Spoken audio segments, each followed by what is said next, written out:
Hi, so I was going to record a video about this half-size high-stakes bot when it was relevant, and I finished it around Worlds, but I just never recorded a video for it, so I'm doing that now.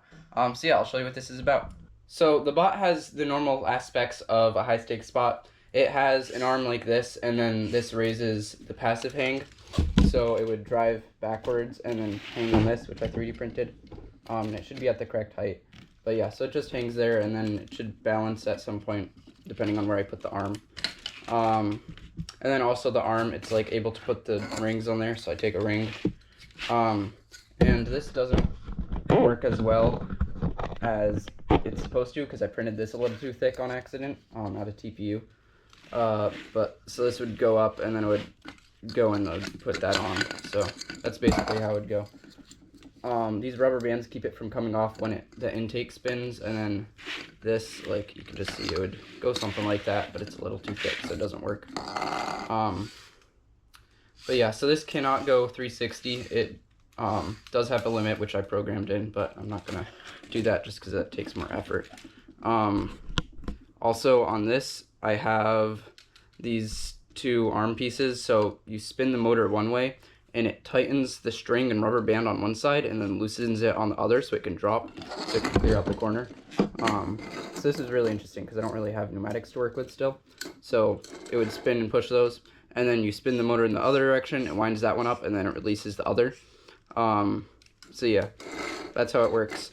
And it's just like a winch kind of thing right here with the string and rubber bands. So the intake is pretty simple. It's similar to flex wheels right here. These are like Lego flex wheels. They're like hollow rubber, and they're kind of old, but they're really squishy, so they grab pretty well. And then this is like chained to the part that's attached to the intake. So when you spin this, it spins this in the opposite direction because these gears I put in here. So that way it just spins the correct direction. And then it was kind of difficult to mount the treads on here and get hooks on it because Lego just doesn't do that too well. But yeah, so I should be able to run this.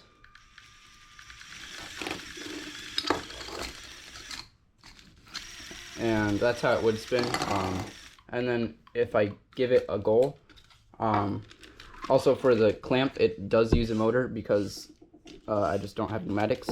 So it can clamp it either on the corner here or on the side. And it clamps it pretty well. This piece and this piece like help keep it up and stop it from tipping too much. And then this part right here keeps it from tipping back just because it like presses it down and locks it in. And that way none of the twisting force really goes on the motor. It goes more on the pieces, I guess. It is plastic though, so as you put on more weight, it slowly bends back a bit still, just because this isn't 100% rigid, which is kind of annoying, but that's Lego for you. And then I can load a disc onto the thing.